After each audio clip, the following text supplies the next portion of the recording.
Alhamdulillah Rabbil Alamin wa bihi nasta'inu ala umuri dunya waddin. Wassalatu wassalamu ala asyrafil anbiya'i wal mursalin wa ala alihi wa sahbihi wattabi'in wa man tabi'ahum bi ihsanin ila yaumiddin, amma ba'd. Qala al-musannif rahimahullahu ta'ala wa nafa'ana bihi wa bi 'ulumihi fid dharaini amin. Wa minha al-qana'ah waqna' bitarkil mushtaha wal fakhiri min mat'ami wa malabisi wa manazila man yatluban ma laysa ya'nihi faqad fatal ladzi ya'nihi min ghairi ihtilah. Wa minha al-qana'ah, dan diantaranya ay wa min al-wasayat tis'i, yakni diantara wasiat yang 9. Yang pertama kemarin adalah taubat. Ini jalan untuk mendekatkan diri kepada Allah, jalannya para aulia Allah. Pertama taubat, dan yang kedua di sini adalah al-qanaah. Qanaah. Apa qanaah itu? Wahia ar-ridha bil yasiri minal ata'. Ridha dengan pemberian yang sedikit. Dapat rezeki banyak gak sedikit, sedikit saja ridha, apalagi banyak. Atau ar-ridha bima kusima, ridha dengan apa yang dibagikan Allah Ta'ala kepada dia. Jadi tidak mikir macam-macam, Allah kasih senang. Ada syairnya Imam Asy-Syafi'i, wa rizquka la yafutuka bitawani. Rizki engkau itu tidak akan hilang dengan engkau pelan-pelan. Cari usaha, tidak usah ngoyo. Ngoyo itu bahasa Banjarnya bahimat. Tidak usah bahimat, itu rizki tidak akan hilang. Walaisa yazidu fir rizqi al-ana'u, dan tidaklah bertambah rizki itu dengan bersusah payah. Artinya sudah pulangnya malam, perginya pagi, kerja banting tulang. Kalau kata orang bahasanya kerja kan banting tulang, seolah-olah tulang dibanting-banting. Susah betul begawi, itu tidak akan nambahi rizki. Idza ma kunta dza qalbin qanu'in, kalau engkau itu memiliki hati yang qanu', yang ridha tadi dengan pemberian Allah Ta'ala, fa'anta wa malikud dunya sawa'u, maka engkau dan pemilik dunia itu sama saja. Orang sugih dengan miskin sama, kalau punya hati yang qanu', yang puas, ridha dengan pemberian Allah Subhanahu wa Ta'ala. Ada juga sebuah syair, al-'abdu hurrun in qani'a wal hurru 'abdun in qana'a. Seorang hamba itu dia merdeka, walaupun dia budak, pada hakikatnya dia merdeka in qani'a, kalau dia itu ridha, senang, hidup itu akan merasa lapang kalau memang untuk urusan dunia dia rela. Wal hurru 'abdun in qana'a, sementara orang yang merdeka itu pada hakikatnya dia adalah hamba, budak. In qana'a, kalau dia itu masih saja meminta-minta. Ada orang yang sudah sugih, banyak miliaran, tapi masih minta disuap. Ada urusan minta amplop, itu pada hakikatnya budak dia, tidak ada puasnya. Sementara orang yang hamba sahaya, kalau dia merasa puas dengan apa yang Allah berikan, dia pada hakikatnya ya sama seperti raja, sama. Fakna wala yakna, fakna wala takna, maka qanaahlah, jangan engkau itu meminta-minta, ada rasa tamak di dalam diri. Fama syai'un yashinu siwat tama'u, maka tidak ada sesuatu yang lebih jelek daripada sifat tamak. Apa saja untuk urusan dunia ini ya, untuk urusan dunia. Kalau untuk urusan akhirat itu mestinya tidak pernah merasa puas. Urusan ilmu jangan saya qanaah sudah. Tidak usah belajar lagi, tidak begitu. Imam Abdullah bin Al-Mubarak itu ditanya, sampai kapan engkau nuntut ilmu? Kata beliau, sampai mati. Imam Ibnu Jarir At-Tabari, seorang mufassir, seorang mu'arrikh ya, ahli tafsir, ahli tarikh, banyak kitab beliau tulis yang kata muridnya kalau dihitung mulai usia 14 tahun sampai mulai hidup sampai akhir, kalau dihitung beliau itu wafat usia 86 tahun. 86 tahun. Kada sahabat menikah sih Imam Ibnu Jarir at-Tabari. Senengnya nuntut ilmu. Kalau di total itu tiap hari, ya, kalau di rata-rata hasil karyanya itu sehari itu nulis 14 lembar beliau itu. Nulis kitab itu sehari 14 lembar. Itu kalau dihitung mulai lahir sampai mati, banyak sekali. Untuk urusan akhirat jangan merasa puas, untuk urusan ibadah jangan merasa puas. Di dalam Al-Hikam itu dikatakan oleh Syekh Ibnu Athaillah As-Sakandari, ijtihaduka fi ma'dhumina laka, sungguh-sungguhnya engkau bahimat banar dalam perkara yang engkau sudah dijamin. Urusan rezeki, urusan penghidupan itu kan Allah sudah jamin. Sungguh-sungguh betul, pikiran, tenaga semua dikerahkan untuk itu. Wa iktisaruka fi ma tuliba minka, sementara engkau ini merasa apa? Merasa cukup, kurang semangat untuk apa yang engkau dituntut melakukannya. Ibadah ini kan dituntut. Wa ma khalaqatul jinna wal insa illa liya'budun, tidaklah kuciptakan jin dan manusia kecuali untuk beribadah kepadaku. Jadi untuk urusan ibadah, ilmu, amal, pendekatan diri kepada Allah itu dituntut. Sementara untuk urusan rizki, urusan duniawi itu sudah dijamin. Kalau yang dijamin itu begitu bahimat, sementara untuk yang dituntut itu kita santai-santai saja, kurang usaha kita. Dalilun ala intimasi basiratik, itu menunjukkan atas butanya mata hati engkau. Ini nyaman kita sambat, kita pelajari nyaman, tapi yang sulit itu kadang menggawainya ini. Ngurus hati ini kan sulit. Ada orang kehilangan misalnya, kita merasa biasa aja. Pak ini misalnya kehilangan mobil atau kehilangan rumah, terbakar dan sebagainya, kita mungkin merasa enggak begitu masalah. Tapi begitu kita kehilangan sendal saja mungkin, nah, berapa hari ingatnya itu? Kehilangan sendal, teringat sehari dua hari, jakaknya enggak ada hilang. Itu menunjukkan apa? Hati kita masih terkait betul dengan dunia. Ada yang kehilangan harta sampai buta mata itu, sampai buta mata, buta betulan, enggak bisa melihat. Ada kecintaan yang betul kepada dunia. Maka sifat merasa cukup dengan pemberian Allah Ta'ala ini sifat level atau langkah kedua setelah tobat. Jadi langkah pertama tobat, yang kedua qanaah. Di dalam hadis dikatakan al-qanaatu kanzul la yafna. Qanaah itu ibarat gudang perbendaharaan yang enggak akan pernah habis. Enggak akan pernah habis. Kemudian musannif ini mengatakan waqna, dan qanaahlah engkau bitarkil mustaha wal fakhiri, dengan meninggalkan apa-apa yang mustaha, yang diingini hawa nafsu. Yang diingini hawa nafsu senang betul, tinggalkan. Wal fakhiri, dan sesuatu yang membanggakan, sesuatu yang bagus. Ini bukan berarti tidak boleh memakai yang bagus, tidak begitu maksudnya.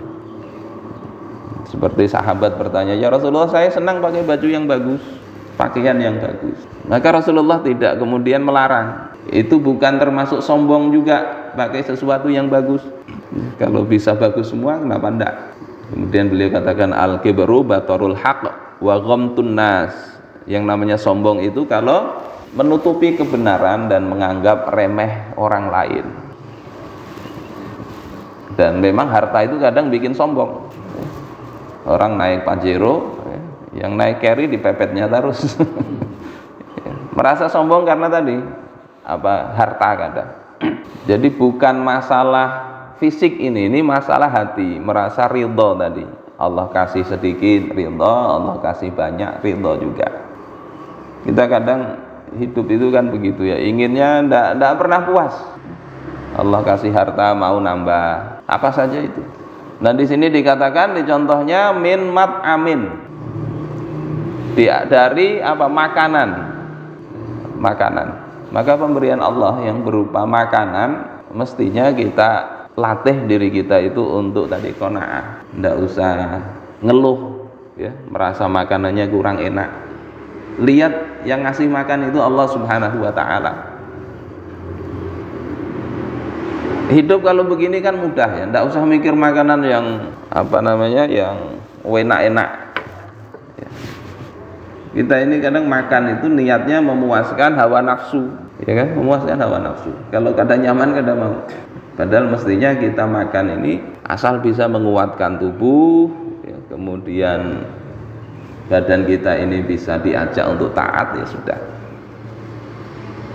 Kalau dulu itu ya zamannya tahun 80-an itu zaman-zaman sakit kami orang tua itu gitu. Ya ada nasi sudah syukur.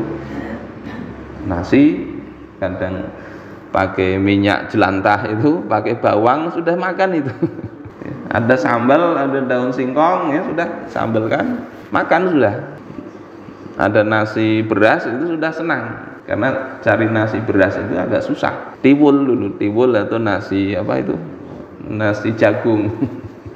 Tapi sekarang itu cari nasi jagung susah juga. Kadang kangen juga nasi jagung.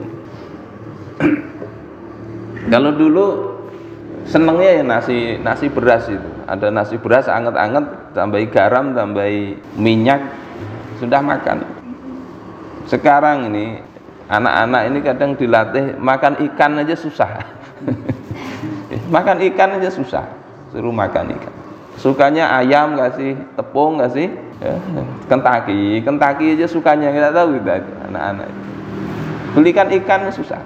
Kalau dulu beli ikan peda itu potong 4, 1, 2, 3, 4 bagi ke anak-anak sepotong-sepotong. Jarang makan ikan. Tapi alhamdulillah kuat saja, fisik kuat. Karena banyak makan sayur. Sekarang kadang susah makan sayur. Kita belikan sayur, bapaknya aja yang makan. Padahal sayur bagus itu bagus. Jadi yang perlu dilatih itu supaya tadi qanaah, makanan itu termasuk kita. Niatkan makan itu bukan sekedar melampiaskan nafsu. Melampiaskan nafsu kadang tidak sehat. Yang penting ya, nyaman. Yang penting nyaman, jangan begitu. Walaupun ini bukan haram, enggak juga ya. Karena kadang sesuatu itu kalau enggak senang itu ya memang enggak bisa. Rasul sendiri enggak semua makanan senang kan. Kalau enggak senang ya jangan dipaksa makan. Tapi kalau bisa memunculkan rasa senang, ridho, ini makanan pemberian Allah Ta'ala, makan, jangan disia-siakan. Kita akhir Januari kemarin ke Turki ya, 5 hari di sana. Dasar ngalih namun makanan kada cocok ini ngalih. Ada banyak itu masakan dari buah zaitun itu. Kita cobai ya. Ada yang nyobain langsung mau muntah. Mau muntah zaitun.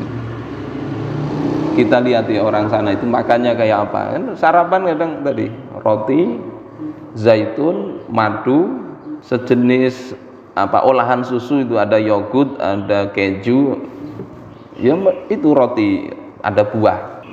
Jadi ada yang nyobain zaitun dulu dimakan satu, mau muntah itu. Lihat di orang sana, rupanya di roti makan, roti dicampur semua, masukkan mulut baru dikunyah. Kita cobain seperti itu, masih ndak enak. Orang makanan kayak gitu juga hidup di sana ya. Padahal itu sehat sebetulnya makanannya, cuma ndak cocok. Ya kita ndak boleh mencela itu. Beberapa hari kita coba masih agak tidak cocok di mulut, ya kita pilih yang lain. Itu bukan berarti tidak qanaah. Kita tidak mencela, tapi ketika ada pilihan yang lain ya pilih yang lain, tidak apa-apa. Min mat'amin, jadi makanan usahakan apa yang Allah berikan disenangi. Kemudian wa malabisin, pakaian bisa nutup aurat ya, bisa dipakai itu tidak kemudian ketat, cukup, tidak usah harus yang mahal-mahal. Ada Sayyidina Utsman bin Affan pakaiannya murah padahal beliau itu orang kaya raya. Jadi tidak perlu gaya, sekarang harus bermerek ya. Merek yang kemarin pejabat itu Blueberry pakaian, harganya sekitar 7 juta selembar ya. Karena mereknya, kainnya mungkin lembut juga ya. Ada kawan itu bikin pakaian bemerek di Banjarmasin. Itu harganya untuk pakaian anak-anak itu sisa 4 juta sampai 6 jutaan. Yang beli siapa? Pejabat-pejabat di Banjar itu. Karena apa? Merek. Padahal sampean beli kain jahit ke tukang jahit bisa. Jadi tidak perlu seperti itu. Kenapa bisa begitu? Karena ini tadi, karena ada kebanggaan tadi. Jadi bukan semata-mata pakaian itu untuk menutupi aurat, tapi untuk ini loh pakaian saya. Mereknya kalau perlu dibalik keluar, nah. Ya. Pamer, malabis. Bukan pakaian, kadang perhiasan. Pakai emas misalnya banyak serenteng di sini. Nanti dikit-dikit kayak gini. Kerincing-kerincing nunjukkan emas, pamer. Nggak perlu begitu, nggak perlu. Siapa juga yang menilai? Kadang kita lebih perhatian dinilai orang, sementara Allah Subhanahu wa Ta'ala itu mencatat apa yang ada di dalam benak dan perilaku kita. Allah tahu apa yang kita sembunyikan di dalam hati. Penilaian Allah itu lebih penting. Jadi mat'amin wa malabisin wa manazila, dan tempat rumah bagus-bagus. Kita lihat rumahnya Rasulullah Sallallahu Alaihi Wasallam yang sederhana. Jadi di situ merasa ridha dengan pemberian Allah Taala. Kalau dikasih bagus, jangan kemudian susah juga, jangan. Dikasih harta banyak, ya ridha. Dikasih sedikit, ridha. Jangan kemudian dikasih banyak itu merasa takut, jangan juga. Ada sahabat Abu Talhah, suatu ketika ketemu Rasulullah, beliau ini kok muram mukanya itu, muram. Ditanya kenapa, ada masalah apa? Kata Abu Talhah, aku ini ya, banyak Allah kasih rizki, jadi usaha ini sudah ndak begitu serius ya, tapi ke Allah banyak sekali beri harta kepadaku. Jadi muram bukan karena kurang duit, muram karena kebanyakan duit, ke Allah ngasih banyak. Khawatir apa? Khawatir kalau amalnya itu dibalas di dunia saja. Kan ada orang-orang non muslim, orang kafir itu kalau berbuat baik Allah itu akan balas. Tapi balasannya kadang di dunia aja. Dia dapat Allah beri kesehatan, harta dan sebagainya. Tidak dirugikan. Allah Maha Adil. Nah, khawatir itu dibalas di dunia saja. Maka sikap yang baik, ketika Allah beri nikmat itu tampakkan nikmat dari Allah Ta'ala. Jadi kalau Allah kasih harta, ya jangan pakaian compang-camping. Bukan karena kita ndak qanaah. Justru karena qanaah itu, kalau Allah kasih nikmat pakai. Allah kasih harta untuk makan, ya makanan yang kira-kira membuat kita bersyukur, makan. Bukan menyiksa diri, bukan. Itu makna qanaah itu begitu. Apa yang Allah kasih nikmat, nikmati dengan senang. Nah, senangnya ridho itu, yang qanaah itu ridhonya itu. Bukan menyiksa diri, oh ini pakai sambal terus tiap hari. Ndak, itu kadang bukan qanaah tapi engken. Harta mau ditumpuk terus untuk makan sendiri, irit banar. Qanaah ndak begitu ya. Allah kasih nikmati. Ini bait berikutnya, mayat luban ma laisa ya'nihi faqad fatal ladzi ya'nihi min ghairi tila. Siapa yang mencari sesuatu yang tidak bermanfaat untuk keperluan dunia dia, tidak juga bermanfaat untuk keperluan akhirat dia, faqad fatal ladzi ya'ni, maka dia akan kehilangan yang bermanfaat, akan kehilangan yang bermanfaat. Waktu kita gunakan untuk hal yang tidak manfaat, maka yang sebetulnya bermanfaat luput dari kita. Kita bisa berzikir, bisa melakukan banyak amal, atau bekerja bisa dapat harta. Kita gunakan untuk sesuatu yang main-main, tidak ada gunanya, maka hilang yang manfaat tadi itu. Ya, sehingga perlu kita perhatikan dua bait ini ya. Pertama, ridha dengan apa yang Allah bagikan kepada kita. Yang kedua, gunakan apa yang Allah bagikan itu untuk mencari yang manfaat. Karena kalau kita habiskan untuk sesuatu yang enggak manfaat, sia-sia. Min husni islamil mar'i tarkuhu ma la ya'ni. Di antara tanda kebaikan Islam seseorang, dia tinggalkan apa yang tidak manfaat bagi dia. Jangan dihambur-hambur waktu. Waktu itu pemberian Allah, harta pemberian Allah, apa saja pemberian Allah Ta'ala. Di dalam Al-Quran dikatakan wabtaghi fima ataqallahu daral akhirah wala tansa nasibaka minad dunya. Carilah dengan apa-apa yang telah Allah berikan kepada engkau. Tadi Allah kasih apa? Kasih harta, kasih kesehatan, kasih waktu.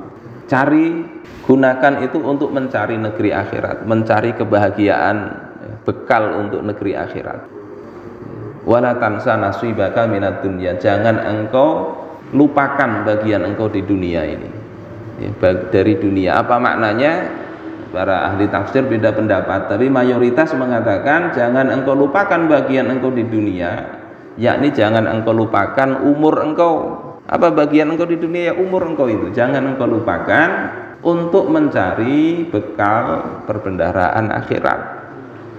Waktu itu loh, jangan dilupakan. Cari, gunakan untuk mencari bekal di akhirat.